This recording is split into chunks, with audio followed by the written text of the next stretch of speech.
Guys आज चाहिँ हामी भुटान जाँदैछौँ मामा भान्जो अनि दादा। यो चाहिँ हो हाम्रो जयगाउँ र हामी भुटान गेट चाहिँ अलिक पर छ। हामी चाहिँ निक्लियौँ अहिले भुटानको लागि, आज भुटान घुम्नको लागि। र हेर्नु सक्नुहुन्छ हाम्रो जयगाउँ चाहिँ यस्तो छ। र मामाको लागिमा यहाँ अगाडि दादा हुन्छ।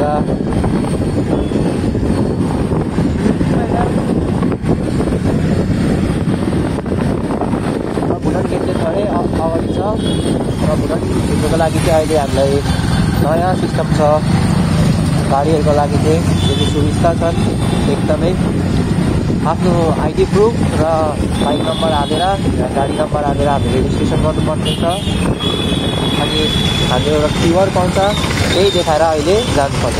र हिँडेर जाने भए चाहिँ हामीले आफ्नो आइडी कार्ड बोक्नु पऱ्यो, भोटर कार्ड या त बर्थ सर्टिफिकेट या आधार कार्ड कुनै पनि हुन्छ, र चेकिङ गरेर उताबाट जानु पऱ्यो।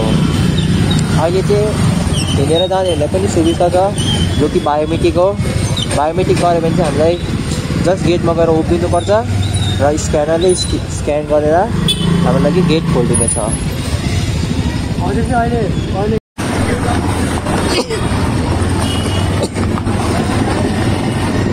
धेरै ताजा होइन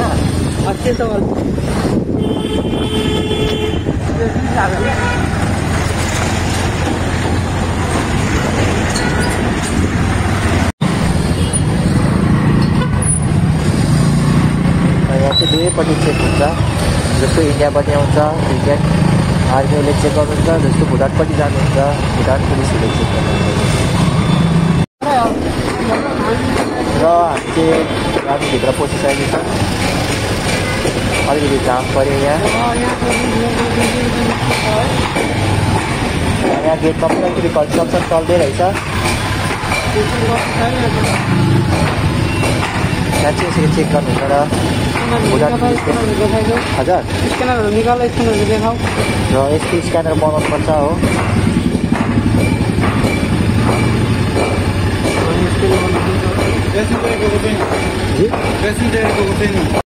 र गाइज हामीलाई चाहिँ हल्का रोकेको छ यहाँ भुटान गेटमा, किनकि पेसेन्जर डिटेल्स पनि लाउनु पर्ने रहेछ। अस्ति हामी पेट्रोल लाउनु आउँदा त त्यस्तो केही भएन, त्यस्तो मागेन। तर आज चाहिँ भन्दैछ पेसेन्जर डिटेल्स पनि चाहिन्छ भनेर सो भागिदिनु पर्दैछ मेरो आइडीबाट।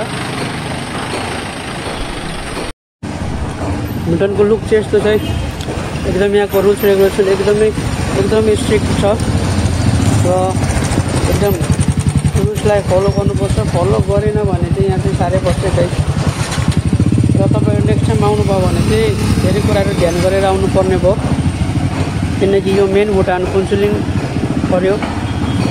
त्यही कारणले होला एकदमै स्ट्रिक्ट छ है गाइस। यहाँ यो चाहिँ भुटानको गुम्बा हेर्नु सक्नुहुन्छ होला, अगाडिको गेट यहाँबाट छिर्नुपर्ने हुन्छ। रेस्टुरेन्टहरू चाहिँ यहाँ यस्तो छ, फ्यामिली रेस्टुरेन्टहरू। यो चाहिँ भुटान पऱ्यो गाइस। र अगाडिको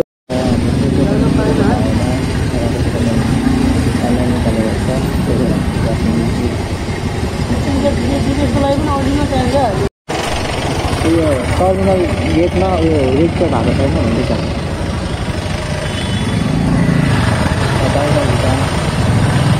गाडी पासाबाट आउने जाने यो भाइस के हो यिनीहरू परेको पहिला, यिनीहरू पहिला हेरेर यो सबै पासाका जान्छ है, भुटान जान्छ होइन। यो पहिला कहाँबाट स्टेसन छ नि, त्यहाँ ट्रेनले लिएर छोडिदिन्छ, त्यसबाट यता सप्लाई हुन्छ है।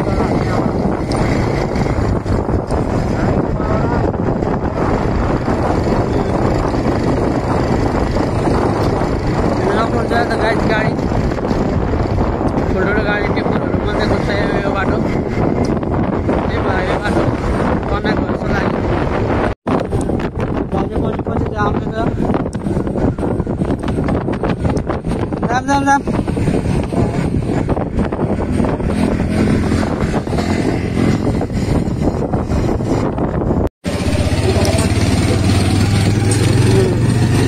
पर्यटक गाइस हाम्रो बाटो पनि हेर्नु बडा टिप्पर खतरा लाग्यो सबै पासामा जान्छ यो गाडीहरू लोड भएको छ यो साइड गाडी विशेष चाहिँ कोइलाहरू रहेछ यस्तो छ गाइस हेर्न सक्नुहुन्छ र भुटानको बोर्डर पनि यो वाल रहेछ उता भुटान यता इन्डिया उयो घरहरू चाहिँ सबै भुटानको आमा के भन्छौ यता इन्डिया है लगाइ चाहिँ हेर्न सक्नुहुन्छ शाखा आइपुग्यो माथि थिम्पू जाने बाटो 170 किलोमिटर रहेछ गाइस यहाँ चाहिँ कहाँसम्म छ बाटो सक्यो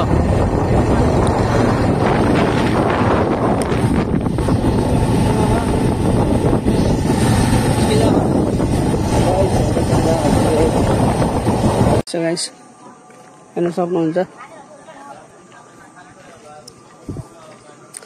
यहाँबाट चाहिँ मात्र यो टिप्पर गाडीहरू मात्र हो यहाँबाट चाहिँ बाइक प्राइभेट गाडीहरू चाहिँ जानु दिँदैन रहेछ यहाँबाट मात्र यो टिप्परहरू मात्रै जाने बाटो यो र प्राइभेट गाडीहरू र बाइकहरू जानुको लागि चाहिँ मेन गेट फुन्चुलिङ त्यहाँबाट छिर्नु पर्यो र त्यहाँबाट छिर्नुको लागि चाहिँ प्रोसेस चाहिँ लामै रहेछ अहिले गाइस त्यही भएर पनि डकुमेन्ट्सले गर्दा सो यता आयो एकछिन घुम्दै पहिला चाहिँ यता बजार लाग्थ्यो भन्छ केटाहरूले यो जग्गा यस्तो छ गाइस नि के खानु त सानो गुम्बा रहेछ यहाँ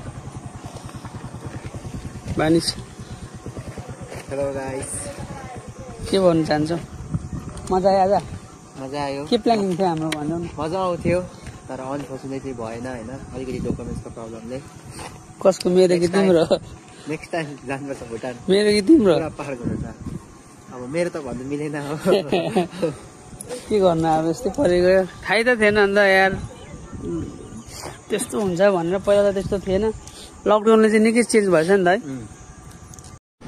है गाइस हामी चाहिँ भुटान हाइवेबाट निस्केको अब र हाम्रो भ्लगर मामु चाहिँ आउनुहुँदैछ